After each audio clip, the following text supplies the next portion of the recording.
La Côte d'Ivoire envisage de relever le niveau de son actionnariat au capital de la BAD et aussi de renforcer son pouvoir de vote au sein de l'institution bancaire. C'est entre autres l'un des points abordés lors du Conseil des ministres ce mercredi au Palais présidentiel au Plateau. Le réseau ivoirien de suivi et d'évaluation initie depuis hier au Plateau les journées ivoiriennes de l'évaluation JE 2015. La tenue de l'événement fait suite à la décision de l'ONU qui a décrété 2015 année internationale de l'évaluation. Dans ce journal, le point de la cérémonie d'ouverture. Dans l'actualité sanitaire, ces résultats encourageants pour les tests cliniques d'un antiviral japonais dans la lutte contre Ebola en Guinée. Des indices d'efficacité ont été relevés. Cette nouvelle donne devrait contribuer à enrayer la progression du... Voilà pour les titres. Bonsoir à tous et bienvenue dans la grande édition. Au sommaire également, ce soir, la tribune économique de la rédaction. EcoPlus s'intéresse ce soir au forum Diaspora for Growth, une plateforme mise en place par le gouvernement en vue de mettre à profit le potentiel socio-économique de la diaspora ivoirienne. Toute la substance de ce sujet à suivre dans EcoPlus, ce sera dans quelques minutes. Tout d'abord, la présidence de la République. Le président Alassane Ouattara a échangé hier avec Jean-Louis Borloo, président de la Fondation Énergie pour l'Afrique. Un entretien qui a porté sur un programme d'électrification de tout le continent africain, un programme d'électricité pour tous. La précision d'Alvorassa. La France veut aider le continent africain à poursuivre efficacement son processus d'électrification les années à venir. La Côte d'Ivoire, avec un taux de couverture d'électricité estimé à 42% et l'accès à l'électricité estimé à 78% selon le ministère du pétrole, des mines et de l'énergie, donne l'exemple. D'où cette visite de l'ancien ministre français Jean-Louis Borloo, président du programme Énergie pour l'Afrique, venu prendre des conseils auprès du président de la République Alassane Ouattara. Il s'agit de mettre en place cet organisme, de travailler pour cet organisme, car l'énergie, vous le savez, est un élément décisif du développement, de l'éducation, de l'accès à l'eau, de l'accès aux soins, des activités en général et de l'accès à l'agroalimentaire. Pour la mise en œuvre de ce programme, des réunions techniques d'experts et des réunions de haut niveau entre les pays africains d'abord et entre l'Afrique et la France ensuite vont se tenir pour une meilleure planification de ce programme énergie pour l'Afrique. Place maintenant à EcoPlus qui s'intéresse ce mercredi à la diaspora, une force à capitaliser pour le dynamisme de la croissance économique. Depuis le 2013, le gouvernement ivoirien se préoccupe de mettre à profit le potentiel socio-économique de la diaspora ivoirienne. Une plateforme a donc été créée, le forum Diaspora for Growth, un espace d'information et d'échange pour canaliser le savoir-faire de ces Ivoiriens de l'étranger. Le but ultime est d'en faire une force motrice au service de l'émergence à l'horizon 2020. La diaspora ivoirienne, c'est environ 1 500 000 personnes. En 2012, elle a transféré plus de 170 milliards de francs CFA au pays. C'est un sujet signé Noël Niagno.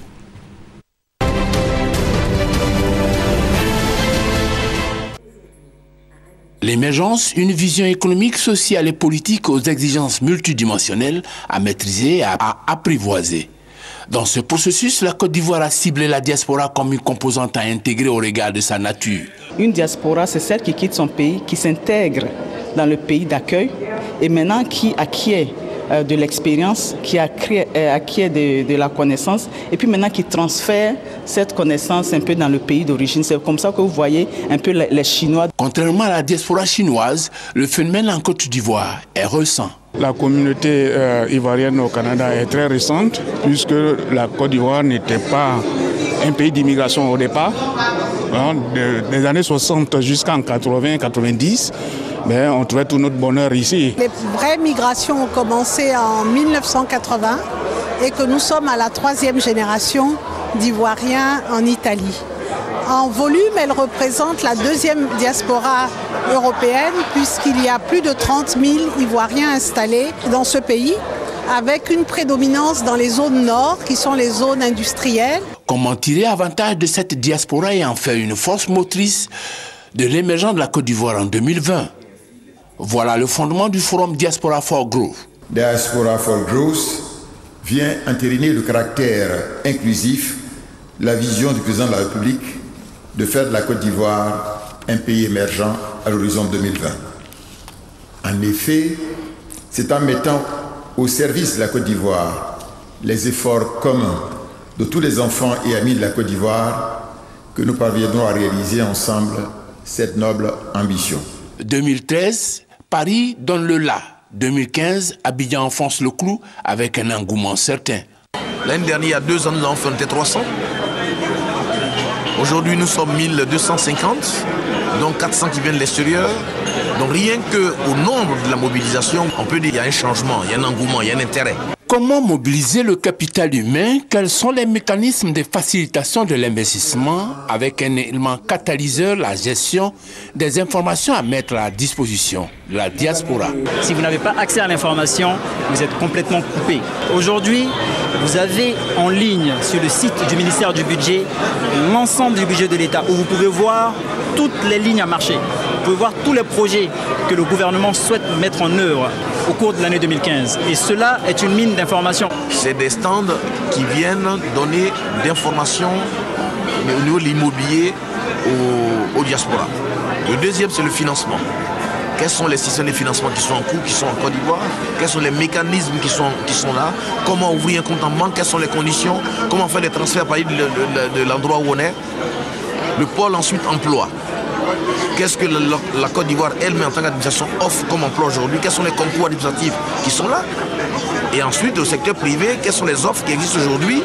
En tant qu'investisseurs, fournisseurs de services, ce sont des gens qui ont acquis une expérience à l'extérieur de la Côte d'Ivoire. Cette expérience peut être bénéfique à la Côte d'Ivoire. Ils peuvent apporter des standards, ils peuvent relever la compétition aussi, mais aussi ils peuvent établir certaines bases pour que les autres investisseurs qui sont peut-être ici déjà puissent se mettre en partenariat avec eux. Autre facteur mobilisateur, la sécurisation des investissements. Cette sécurité juridique-là, elle est très importante parce que quand vous venez dans un pays, même si c'est votre pays et que des années après, vous revenez, il faut que vous soyez au fait des mécanismes juridiques dont vous pouvez vous servir pour asseoir une affaire. Une illustration de cette sécurisation, les titres publics. Ils bénéficient de la garantie souveraine de l'État. Ça veut dire que si vous souscrivez à ce titre, vous êtes sûr à 100% d'être remboursé. L'État étant infaillible. Deuxièmement, c'est un investissement sûr et rentable. Les taux d'intérêt varient de 3,75 à 6,50. Sur le marché, les comptes d'épargne sont rémunérés au plus à 3,50. Seulement voilà, l'exploitation de ces moyens d'investissement nécessite la levée d'un handicap. Quand on est aux États-Unis, qu'on veut investir en Côte d'Ivoire, on a des contraintes qui sont dues aux lois américaines qui ne vont pas de pair avec les lois sur la finance dans le système de l'UEMOA. C'est 2 systèmes qui ne se touchent pas du tout. Et donc pour aider les Ivoiriens qui vivent aux États-Unis, en Amérique, je l'ai dit en général, à investir dans leur pays, il va falloir créer un pont qui relie un peu ces 2 systèmes-là. Donc jusqu'à aujourd'hui, la seule possibilité que nous avons, c'est de venir ici avec son argent et puis investir. Mais il aurait été plus simple si on pouvait avoir un système bancaire qui favorise les Ivoiriens de la diaspora américaine. Par exemple, si une banque ivoirienne pouvait être établie aux États-Unis, de sorte à ce que quand nous déposons nos avoirs là-bas, nos avoirs sont disponibles ici, et donc automatiquement nous avons accès au système de crédit de l'UEMOA ou bien au système de crédit de cette banque-là. Je crois que ça aiderait beaucoup à booster les investissements de la diaspora américaine en Côte d'Ivoire. Pour les défis de l'émergence, la diaspora a reçu le basique. L'exploiter, le faire prospérer. Voilà le nouveau challenge que la diaspora ivoirienne doit relever pour être comme la diaspora chinoise, le ferment de la réalisation de l'émergence de la Côte d'Ivoire en 2020. Voilà, c'était EcoPlus proposé par le service économie de la rédaction. Le réseau ivoirien de suivi et d'évaluation RISE organise depuis hier au plateau les journées ivoiriennes de l'évaluation JIE 2015. La tenue de l'événement fait suite à la décision de l'ONU qui a décrété 2015 comme année internationale de l'évaluation. La cérémonie d'ouverture s'est tenue en présence du ministre d'État, ministre du Plan et du Développement, Albert Mabry-Touakeus, le compte-rendu de Jean-Louis Bango. L'évaluation au cœur des enjeux de l'émergence. C'est autour de ce thème que se sont ouvertes les premières journées ivoiriennes de l'évaluation. 3 jours de sensibilisation, de plaidoyer, de réflexion et d'échanges avec les acteurs nationaux et experts venus d'ailleurs. Il s'agit de journées ouverte au grand public et surtout aux décideurs, afin que chacun s'aperçoive de l'importance de l'évaluation dans l'élaboration et la mise en œuvre des politiques publiques de développement. La déclaration de 2015 par les Nations Unies comme année internationale de l'évaluation permet de rappeler le rôle crucial que joue l'évaluation en appui aux objectifs de développement des pays. Même si 2015 n'avait pas été décrétée année internationale de l'évaluation, le devoir moral et notre redevabilité vis-à-vis des populations pour lesquelles nous travaillons avec les gouvernements nous auraient quand même commandé qu'on se pose la question de savoir où en sommes-nous par rapport à ces objectifs du millénaire. Ces journées visent globalement à sensibiliser les acteurs publics, parapublics et privés, ainsi que les communautés de base sur la nécessité de suivre et d'évaluer leur activité afin de contribuer efficacement à la vision Côte d'Ivoire, pays émergent à l'horizon 2020. La rencontre que vous organisez nous invite en toile de fond au changement de comportement, afin que dans une démarche pédagogique et heuristique, nous amenions nos services à suivre et évaluer les actions de développement pour le bien du peuple. 4 panels et 7 ateliers meublent ces premières journées ivoiriennes de l'évaluation qui referment leurs portes ce jeudi 12 février. En bref, sachez que demain s'ouvre à Yamoussoukro, la capitale politique ivoirienne, la 3e conférence des ministres africains en charge de l'état civil. La Côte d'Ivoire y sera représentée par le ministre d'État Ahmed Bakayoko. Cette conférence organisée par l'Union africaine mettra un accent particulier sur l'enregistrement des actes d'état civil et la bonne gouvernance. Aujourd'hui, 11 février, marque la journée mondiale pour un Internet plus sûr. Occasion pour l'Union internationale des télécommunications, associée à d'autres institutions et ONG, gouvernements et entreprises technologiques du monde entier, de faire des campagnes en faveur d'une utilisation prudente et responsable d'Internet. L'édition 2015, placée sous le thème « Ensemble pour un meilleur Internet », vise à sensibiliser la population, particulièrement les jeunes et leurs parents, à l'importance de la sécurité en ligne. En Côte d'Ivoire, le gouvernement ivoirien, à travers le ministère de la Poste et des TIC, approfondit ces mesures afin de garantir la sécurité des internautes. Christelle Honda, Patricia Oumouetia. La date du 11 février 2015 est la journée mondiale pour un Internet plus sûr. Internet, véritable outil d'information, un espace de liberté où chacun peut communiquer, découvrir et partager. Le principe fondateur d'Internet est sa neutralité. Il exclut toute discrimination. Mais de récents développements, entre autres de la cybercriminalité, de l'arnaque, du harcèlement, portent un coup à la crédibilité de cet outil. Conscient de la situation, le gouvernement ivoirien a adopté des mesures sécuritaires pour la protection des données à caractère personnel. Nous avons identifié l'ensemble des utilisateurs de l'Internet.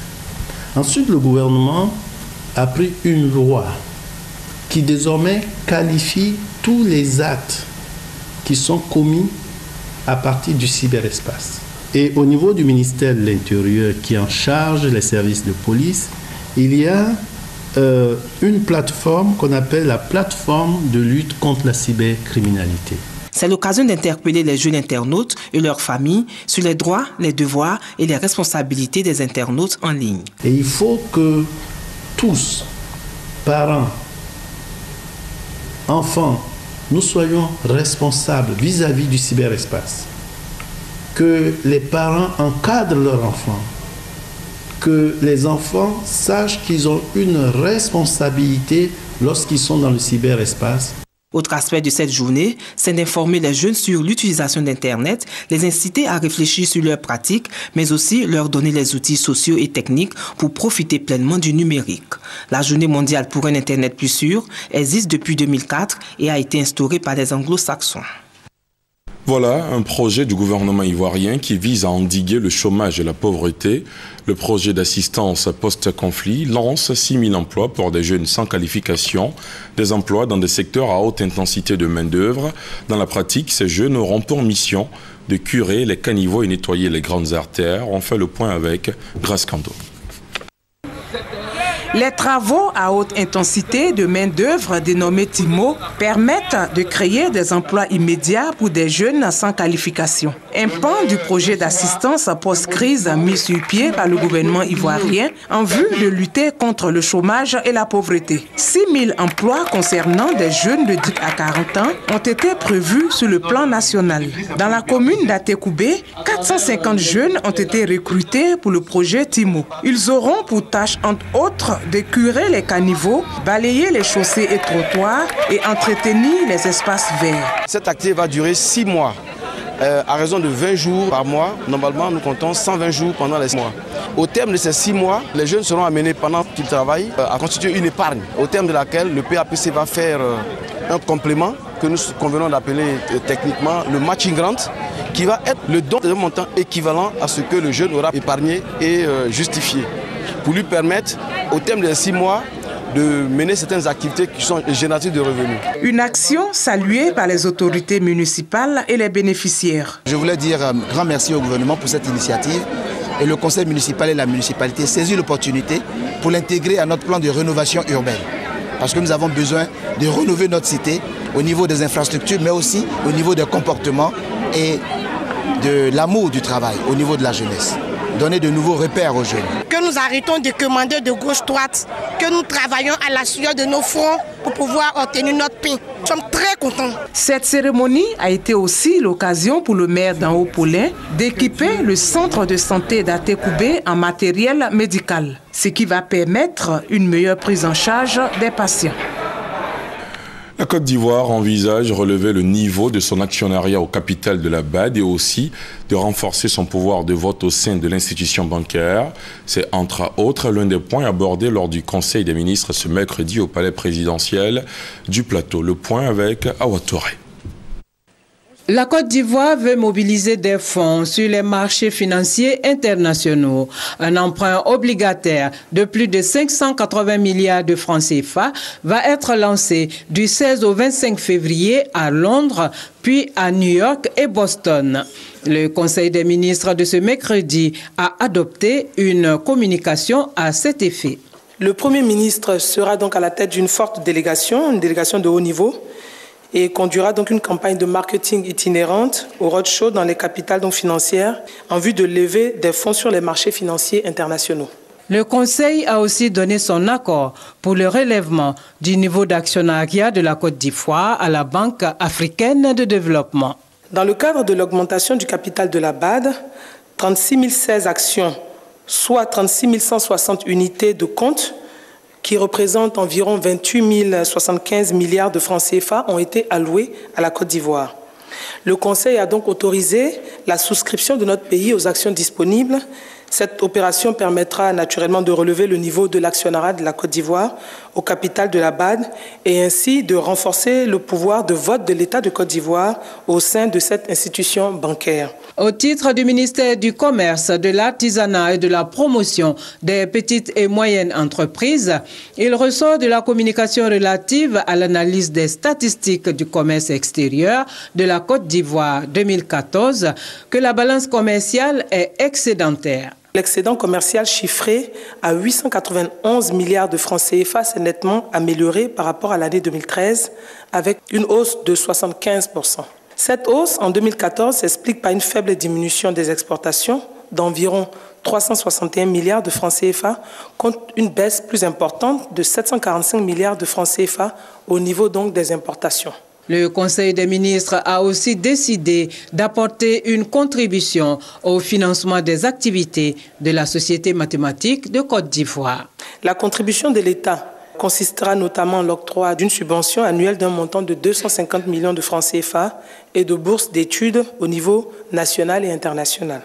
Le gouvernement a par ailleurs salué le président de la République Alassane Ouattara dès son entrée dans la salle du Conseil des ministres pour la victoire des éléphants. Le ministre d'État, ministre de l'Intérieur et de la Sécurité, Ahmed Bakayoko, a pris part à la cérémonie d'intronisation du nouveau chef de village de Kadjokro à Nikro, c'est dans la région de Toumoudi. Sur place, Ahmed Bakayoko a offert plus de 3 millions de francs CFA au peuple agban au nom du chef de l'État avant d'exhorter les cadres de la région à la cohésion et à l'entente. Abou Sanogo. C'est une première pour le peuple Gban du village de Kadiokro à Nikro, dans la sous-préfecture de Toumoudi. Une femme est intronisée chef de village. Il s'agit de Nana Ondoli Amlandou. Elle succède à Nana Kwadjo Kwasi qui a régné pendant 38 ans. Une intronisation aux allures des fêtes en présence du ministre d'État, ministre de l'Intérieur et de la Sécurité Ahmed Bakayoko, de la présidente fondatrice de l'ONG Servir, Henriette Konan-Bédié, des ministres Aoussou Kwadjo Jano, Rémi Alakwadjo et Raymond Goudou Kofi. Président d'honneur de la cérémonie, le ministre d'État Ahmed Bakayoko a salué le peuple Gban pour sa grande mobilisation.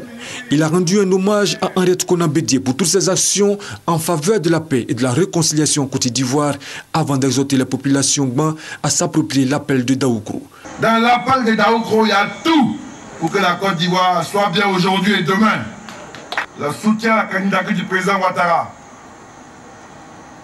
Le parti unifié pour rassembler tous les enfants de Fouad-Boigny pour qu'une alternance naturelle découle, de sorte que tout le monde soit bien et content. Ahmed Bakayoko a également prodigué de sages conseils à Nana Ondoli Amlandou, nouvelle autorité traditionnelle de Kadiokro à Nikro. Vous pouvez compter sur le soutien du président de la République, sur le soutien du Premier ministre et sur le soutien de votre ministre de tutelle pour la réussite de votre mission. Soyez une chef qui rassemble son peuple. Soyez une chef qui apporte du bonheur et du développement à son peuple. C'est ça que nous pouvons compter sur vous pour aider les populations de Kadiokro. La marraine de la cérémonie, Henriette Konan-Bédié, et le ministre Jano Aoussou Kwadjo ont salué les nombreuses actions de développement du président Alassane Ouattara en faveur du bien-être des populations. Plus de 3 millions de francs CFA ont été offerts. Certainement un problème technique, vous pourrez revoir ce reportage dans nos prochaines éditions. Les travaux du pont de Jacquesville sont achevés, l'heure est maintenant aux préparatifs de l'inauguration de l'infrastructure. Samedi dernier, Marcel Amontano, directeur de cabinet du président de la République, s'est entretenu avec les chefs traditionnels pour recueillir leurs attentes avant l'arrivée du chef de l'État à Jacquesville. L'inauguration du pont serait prévue pour le mois de mars. À Gabriel Zani. Les chefs de village et de terre des 15 villages aladjans étaient tous présents à Avagou pour écouter l'émissaire du chef de l'État à quelques semaines de l'inauguration du pont de Jacquesville. Un pont attendu depuis des années et qui résoudra en partie les problèmes de chômage des jeunes et de l'inaccessibilité aux soins médicaux des populations. L'arrivée de Alassane Ouattara à Jacquesville est donc très attendue. Nous avons le sourire large, parce que son Excellence le président Alassane Ouattara ne nous oublie pas. Et le pont de Jacquesville est prêt à être livré aux populations. Nous n'oublierons pas au niveau du programme présidentiel d'urgence les autres réalisations qui sont en cours dans nos villages. Le bitumage de la voie Jacquesville-Toukouzou-Ozalem fait partie des travaux en projet dans le programme présidentiel d'urgence. Marcel Amontano a aussi annoncé qu'un montant de 3,3 milliards de francs CFA sera mis à la disposition des populations. Nous avons validé le programme présidentiel d'urgence pour un certain nombre de régions que le président doit visiter, dans le département de Jacquesville. Le président a donné son accord pour un investissement de 3,3 milliards et quelques pour régler les problèmes que vous avez égrenés tout à l'heure, notamment le problème de l'extension du réseau électrique. Avec la construction du pont, Jacquesville sera un pôle attractif. Le gouvernement est aussi en pourparlers avec les entreprises de pétrole et de gaz installées dans la région afin que les retombées financières de leurs exploitations servent aussi à financer les équipements sociaux de la commune. Le Conseil national de sécurité apporte son soutien aux forces républicaines de Côte d'Ivoire. Le CNS vient de remettre des véhicules de type 4x4 et des fournitures de bureaux aux forces armées nationales. Geste apprécié par le général de corps d'armée, chef d'état-major général des FRC, Soumaïla Bakayoko. Le récit d'Hamza Diaby. Véhicules de type 4x4, bureaux, armoires métalliques ou ordinateurs, ce sont autant de matériel destinés à l'équipement du Centre interarmé de formation initiale des militaires de rang de Séguéla et des soutes à munitions des forces républicaines de Côte d'Ivoire. Ces équipements ont été officiellement remis au FRCI par Alain Donvaï, le secrétaire du Conseil national de sécurité. Un don fait en présence de Paul Kofi Kofi, le ministre chargé de la Défense, et du général de corps d'armée Soumaïla Bakayoko. Alain Richard Donvaï en a profité pour féliciter les FRCI pour la baisse de l'insécurité. En témoigne l'indice de sécurité qui est passé de 3,8 à 1,3. Il a également rappelé que cette année s'annonce cruciale pour les FRCI avec les échéances électorales futures. Dans son mot de remerciement, le général de corps d'armée Soumaïla Bakayoko, chef d'état-major général des forces républicaines de Côte d'Ivoire, a tenu à rappeler que ce don du CNS n'est pas le premier. Il fait suite au récent équipement du bataillon du génie. Il a aussi rassuré que le matériel sera remis aux destinataires et qu'ils en feront bon usage. Le ministre des Ressources animales et halieutiques Kobena Kwasi Adjumani et ses pairs ont adopté l'avant-projet de règlement sur l'utilisation des OGM dans l'espace UEMOA. C'était à Ouagadougou au Burkina Faso le 5 février dernier au cours d'une rencontre qui a réuni les ministres chargés de l'environnement, de l'agriculture, des ressources animales et halieutiques et de la recherche scientifique des États membres de l'Union économique et monétaire ouest-africaine UEMOA. On fait le point avec Hugues Weblé. La circulation et la mise en marche des produits issus de la biotechnologie, ces préoccupations ont guidé les travaux des ministres chargés de l'environnement, de l'agriculture, des ressources animales et halieutiques dans les États membres de l'UEMOA. Ont été adoptés au cours de leurs travaux les conclusions et recommandations de la réunion des experts sur la mise en œuvre du programme régional de biosécurité de l'UEMOA et la prévention des risques en Afrique de l'Ouest. Nous sommes venus ici pour mettre en place un avant-projet de loi qui porte sur la prévention des risques biosécuritaires. Vous savez que les OGM et leurs dérivés, pour nous, constituent un atout indéniable dans la nutrition des hommes et également dans l'aliment de bétail. Nous avons besoin de nous concerter pour avoir une vision commune en ce qui concerne les risques biotechnologiques pour que, ensemble, nous puissions parler d'une seule voix. À Ouagadougou, les ministres ont réaffirmé leur engagement à rendre l'environnement dans l'espace communautaire favorable au développement de la recherche. Les ministres se sont engagés également à rendre l'environnement communautaire favorable à l'accès contrôlé et sécurisé aux biotechnologies modernes dans le domaine de la production agricole. C'est le vœu des chefs d'État de l'UEMOA. Il est 20h30, c'est la fin de cette demi-heure d'information. Merci de l'avoir suivi. Excellente soirée sur la chaîne qui rassemble. Bonsoir.